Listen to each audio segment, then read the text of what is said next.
Good afternoon, everyone. Please have a seat.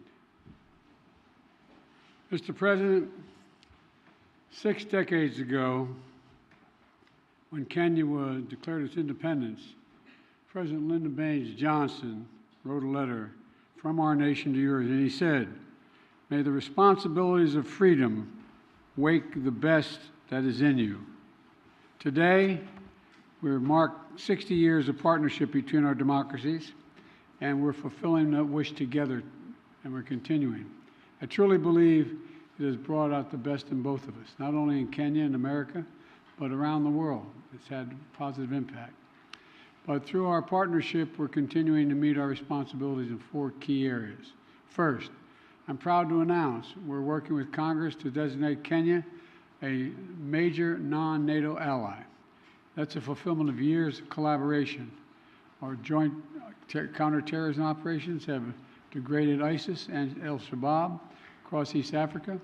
Our mutual support for Ukraine has rallied the world to stand behind the UN Charter. And our work together on Haiti is helping pave the way to reduce instability and insecurity. And I want to thank you, Mr. President, and Kenya's leadership for multinational security support mission in Haiti. Our new global partnership is going to build on all this progress. We're going to meet new challenges and with more resources. And it's going to strengthen the security of our countries and our countries around the world. Second, we're deepening our economic cooperation. Both President Ruto and I have focused on growing economies, and growing them from the bottom up, the middle out, the bottom up, and when that happens, everybody does well, not the top down. Because when the middle class does well, the poor have a ladder up, and the wealthy still do very well. That's true in Kenya, that's true in America, and that's true around the world. Right now, many countries, debt stands in the way of growth. Too many nations are forced to make a choice between development and debt, between investing in their people and paying back their creditors.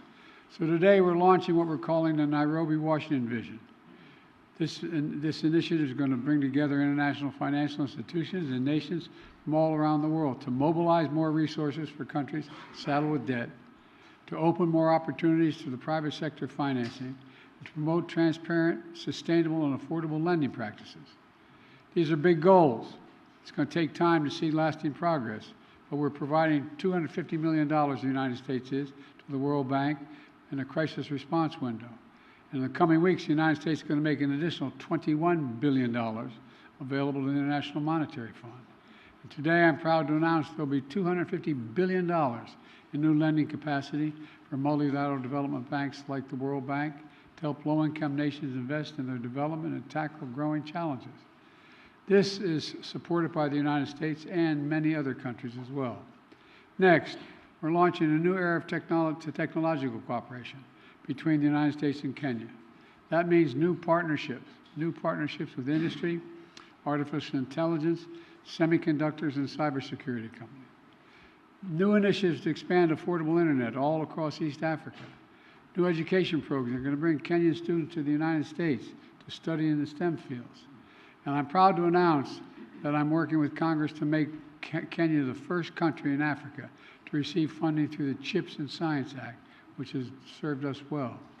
This funding will link their supply chains to the United States and to our partners, and spur innovation that extends from Silicon Valley in California to Silicon Savannah in Kenya, which, by the way, is already a $1 billion tech hub, already a $1 billion tech hub. Finally, we're ensuring democracy delivers for our people. That includes Kenya's diaspora community here in the United States. 2 years ago, our nation's first black vice president, President Kamala Harris, launched the nation's first Presidential Advisory Council on African Diaspora Engagement. Today, we're building on her work to strengthen long-standing bonds between our people. I also want to thank you, Mr. President, for taking action to implement the long-awaited Public Benefits Organization Act, which provides historic protections for civil society and NGOs all across Kenya.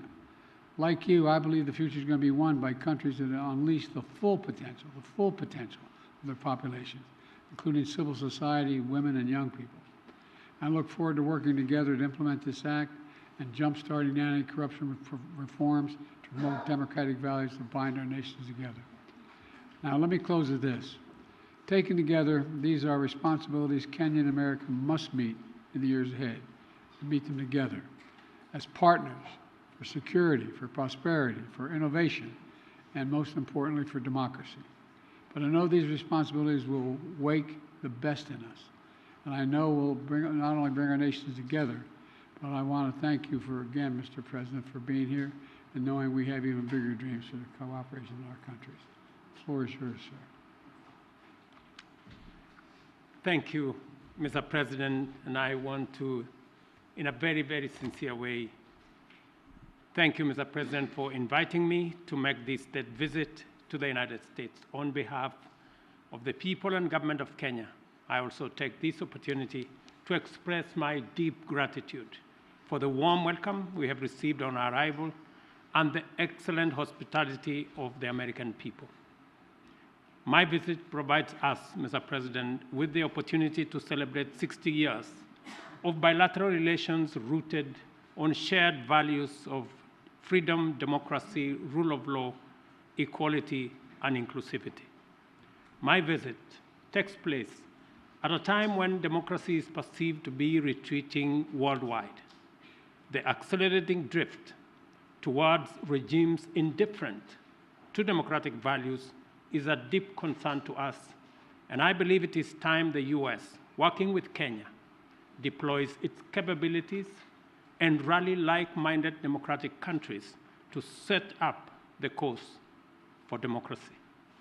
During our discussions, we agreed on the significant opportunity for the U.S. to radically recalibrate its strategy and strengthen its support for Africa, as discussed at the U.S.-Africa Leadership Summit, by enhancing its investment in the institutions of African integration and increasing support for peace and security. As we take this historic step of elevating our partnership to be more effective in addressing global challenges, it is important for us to appreciate that many countries in Africa, including Kenya, are struggling with an overwhelming convergence of multiple shocks, including extreme climate events, debt distress, and the disruptive upheavals in Europe and the Middle East, whose cumulative impact is to divert national resources from investment in people and economic growth into managing climate-induced crises and servicing sovereign debt. For this reason, I have underscored the imperative for our partnership to facilitate recovery from these multiple crises, and particularly for the United States of America to take a leading role in a comprehensive debt resolution framework by doubling contribution to the concessionary financing window of the World Bank, and also to work with the IMF on rechanneling SDRs to institutions like the Africa Development Bank to further leverage on private sector funding to support countries. Unless this is done, and done immediately, the values of freedom, democracy, and the rule of law are in great jeopardy. On regional peace and security in the Horn of Africa and the Great Lakes region, I express optimism that Kenya and the US will innovatively design appropriate defense and security frameworks to help Kenya as the anchor state and the region in general to deal with the peace and security challenges that are undermining human well-being, slowing down development, and also having a negative impact on democracy.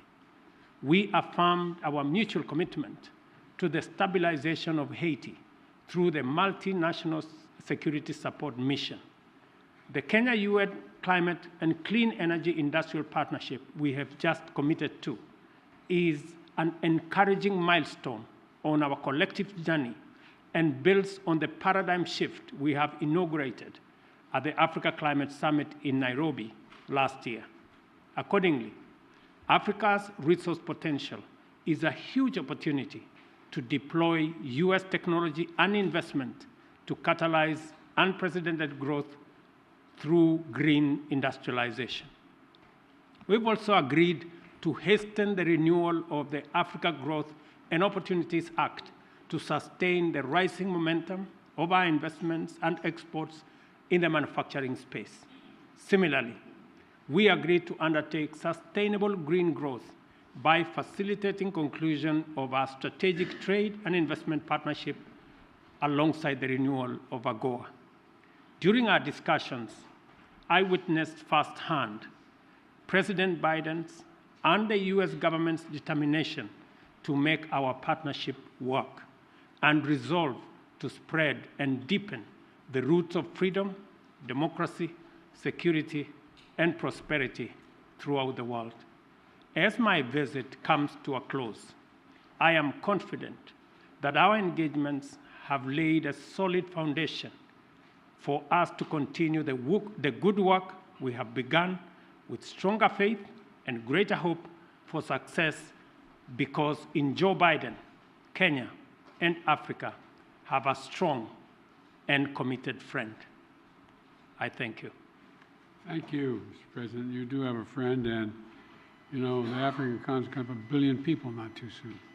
The idea we're going to ignore it, it makes no sense at all. First question, Michael Wilner, McClatchy. Thank you, Mr. President. 2 questions, if I may, on... No, 1. I'm going to do my level best on Haiti and on Israel. Your administration went on a worldwide search for security forces, Beninese forces, Bangladeshi, Canadian, Chilean, any but American forces to stand up this multinational security support mission for Haiti before Kenya stood up to lead.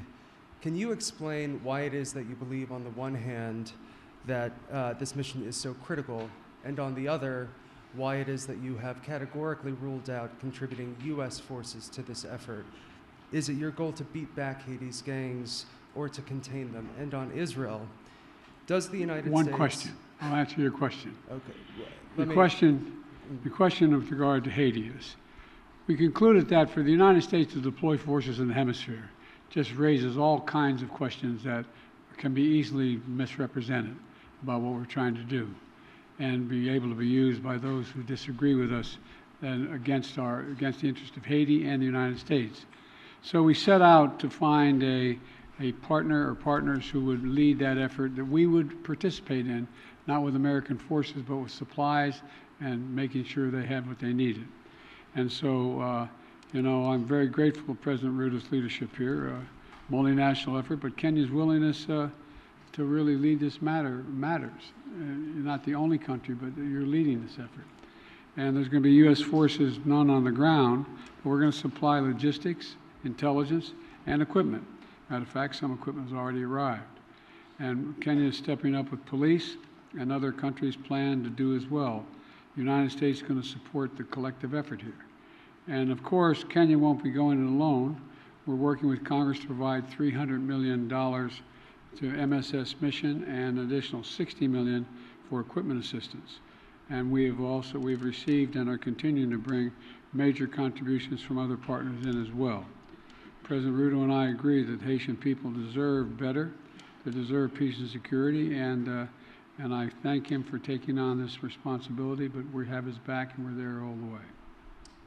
I do have a question for you, President Ruto, but before I do, I do very briefly have a question on whether the United States has any evidence at all that would substantiate the ICC prosecutors' specific allegations against Israeli leaders that they are using starvation as a tactic of war in Gaza, or exculpatory evidence for that matter, and if you would commit to releasing that information before any potential issuance of ICC arrest warrants. And President Ruto, the mission that Kenya is about to lead in Haiti is obviously a support mission that is well known, but the fact is that Haiti's national police have been internationally funded and trained for some time, and nevertheless have obviously failed to beat back these gangs. Will Kenyan forces in partnership with the MSS be out front in the fight against these gangs, or will they be a static force behind the HNP? And are you concerned about casualties among the Kenyan forces? Thank you very much. Kenya believes that the responsibility of peace and security anywhere in the world, including in Haiti, is the collective responsibility of all nations and all peoples who believe in freedom, self-determination, democracy, and justice. And it is the reason why Kenya took up this responsibility, because we have been participating in peacemaking, and we have been participating in peacekeeping over the last 40 years in 47 countries, including very difficult neighborhoods like what we're going to face in Haiti. We are going to take up that responsibility alongside the Haiti police, and we have clear modus operandi, how we are going to relate with the situation on the ground that has been agreed under the United Nations framework. So we are looking forward to this deployment because we believe that the women and children in Haiti deserve peace like all other women and children and people around the world.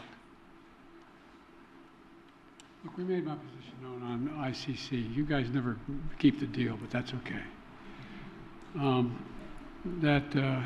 We've made our position clear on the ICC.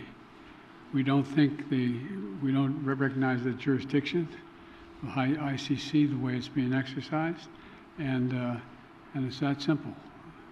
We don't think there's an equivalence between what Israel did and what Hamas did. Okay, next. Do I ask the next question as well? Let me ask Ayub Abdikadir from Kenya for the next question. Is Ayub? Oh, yeah, Ayub. Thank you, Mr. President. Thank you. One question, and this is on Haiti. President Biden, Kenya is rather doing the heavy lifting in a turbulent region, Somalia, South Sudan, the Democratic Republic of the Congo. Washington, as you have mentioned, has committed millions of dollars for the cause in Haiti. Isn't it ironic that while America is ending its forever wars in Afghanistan, the latest in 2021, under your leadership, when you withdrew troops from Kabul, and that you're committing Kenya to another foreign wars 12,000 kilometers away from Nairobi? I mean, why the discrepancy, why the dichotomy? While you're ending your forever wars, overseas wars, yet you are committing Kenya to Haiti. Can you explain that? Very easily. There's a reason why Afghanistan has been known as the graveyard of empires. The likelihood of anybody uniting Afghanistan is highly, highly, highly unlikely, number one. Number two, there are ways to control ISIS other than occupying Afghanistan. It was an unnecessary need. Now, with regard to Haiti, Haiti is in an area of the Caribbean that is very volatile. There's a lot going on in this hemisphere, and we're in a situation where we want to do all we can without us looking like America once again is stepping over and deciding this is what must be done. Haitians are looking for help, as well as the folks in the Caribbean are looking for help. And so we checked out with a number of other countries. The one who stepped up was Haiti. We committed to provide the wherewithal, the intelligence and equipment and the like to Haiti. And so it's a logical thing. And you have a first-rate capability, and you keep your word. That's an important dynamic. I agree with President Biden that Kenya's participation in Haiti is not so much about what happened in the past. It's about what we believe in, the peace and security of humanity. And we don't find that the US is committing Kenya because the US cannot commit Kenya. I am the president of Kenya. It's me to make that decision. And it's the people of Kenya to commit their own troops using their own structures. We've gone through the processes in Kenya. Parliament has approved We have a clear mandate, we have a clear framework, and it is us, the people of Kenya, who made this decision in the interest of serving peace and stability as a responsible global citizen, and understanding that insecurity, instability anywhere is insecurity and instability everywhere. And by the way, you implied that we weren't doing anything anywhere else. Well, we're kind of occupied around the world, but we're also engaged in Congo, in the neighborhood. And, we're going to continue to help alleviate human suffering there. The United States is the largest humanitarian donor, providing $375 million in humanitarian funding just this year, including support for more than 6 million displaced people from the DRC. So we are engaged in more than one place. Follow up to my president, Dr. Ruto. You said that Kenya is committed, and in your Carter speech in Atlanta, you said it's based on humanitarianism, helping Haiti out. But can you explain the geopolitical goal, 12,000 kilometers away from Nairobi, when schools in the counties of Baringo, West Pokot, and Turkana have not yet opened because of the banditry problem, yet you are committing our national police force to Haiti, and where is the priority? This being one of your major manifesto pillars, talking about security, and to the extent that even the Defense Cabinet Secretary talked about the deployment of, if need be, the Kenyan military or the special personnel to make sure that schools are reopened, children go to school in areas that are bandit prone in Kenya. Why are you committing to Haiti when we have a problem back home? Is it an irony that you are putting the fire in the faraway neighbor's home when on our own home is on fire? Thank you very much. I made a commitment to the people of Kenya to sort out insecurity in the North Rift. I have followed that with action. As we talk, there are 3,000 military officers in the North Rift, 2,000 police officers in the North Rift. We have renovated the first 15 schools and completed. We have reopened 20 schools already that were closed in the North Rift, and that exercise is ongoing. We have made tremendous progress in making sure that we create security at home, but that does not take away our responsibility. Even as we were deploying troops and policemen in our own country, in North Rift, to sort out the banditry problem, we still deployed 1,000 troops to DRC Congo, because that is our neighborhood. We have 5,000 troops in Somalia, because equally that is our responsibility. And Haiti should not be an exception. That's why deploying 1,000 security men to Haiti speaks to the same belief and commitment to peace and security. Next question from April Ryan. Mr. President, President Biden, President Ruto, thank you. First of all, when you talk about Haiti, President Ruto, you said Haiti is a collective responsibility for all nations. And for you, Mr. President, President Biden, President Ruto, do you believe that these nations can break the back of this militia that has gripped the nation there? And also, when it comes to Congo, thank you, Mr. President, for bringing up what the United States is doing for the Congo, especially as that flag was behind you at Morehouse. Mr. President, could you tell me what the African Union is doing, as well as Kenya is doing, when it comes to the humanitarian crisis in the Congo? Thank you. What was my question? Sir, your question was Haiti. Can the United States and Kenya, or the nations collectively, break the backs of this coordinated militia that has the grips of the nation, that nation? Thank you. Yes.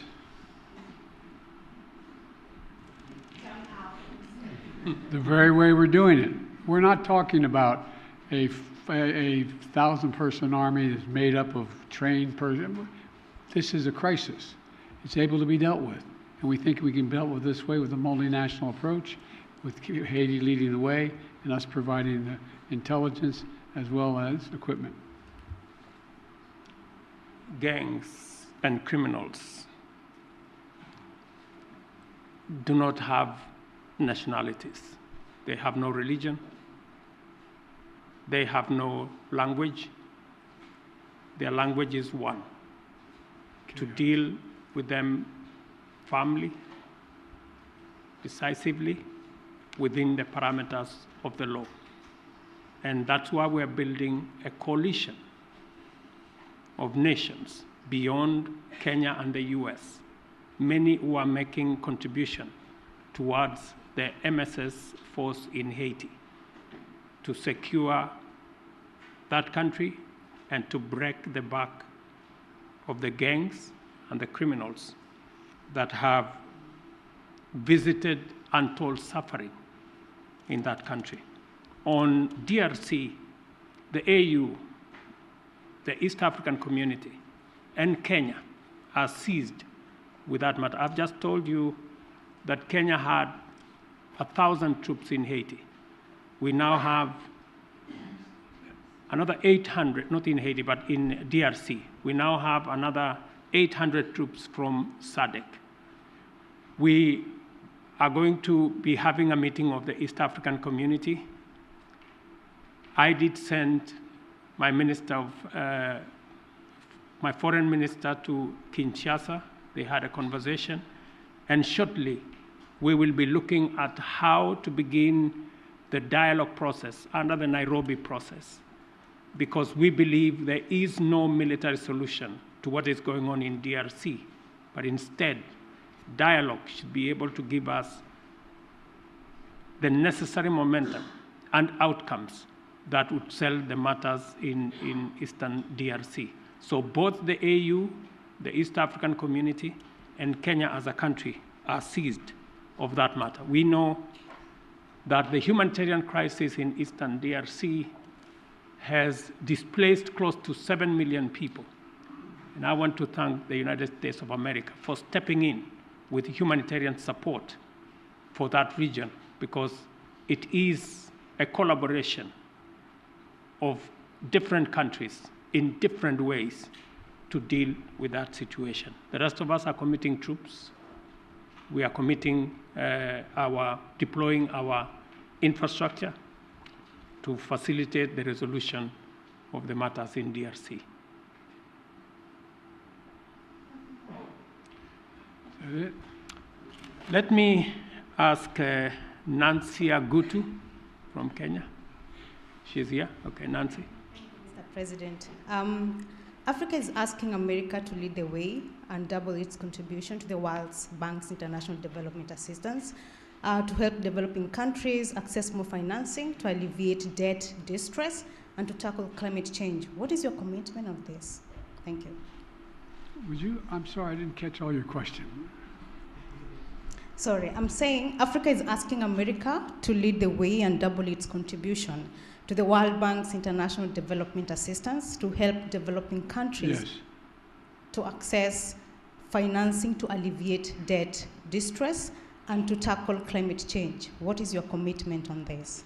We made a major commitment to this. Number one, as I said, the United States has long championed international financial institutions that provide low-cost concessional resources to the poorest developing countries, including from the IMF.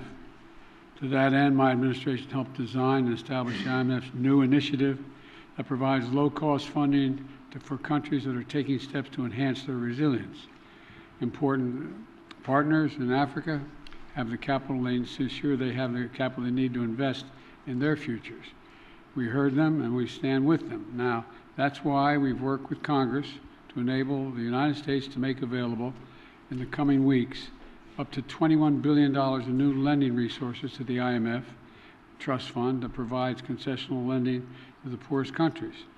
It's a little like, having to go when you're in debt, having to go and find someone to help you out. That's what this is about. We believe supporting friends and this partnership is we're happy to do our part. And look, we've also doubled our commitment to the IDA. And I'm proud the United States is the biggest donor to the IDA in this cycle. I'm proud to be working alongside with Kenya to support robust financing and policy packages that are going to help the most vulnerable countries address their investment needs. There's debt and there's growth, and you got to deal with the debt before you deal with the growth. And so we're trying to use international lending organizations to be able to provide that capability so people can grow. That's what it's about. Will you allow Ukraine to strike inside? Whoa!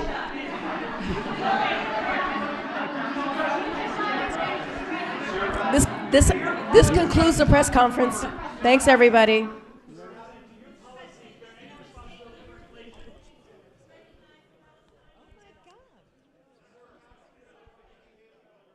Thanks, you, everybody. This concludes the press conference.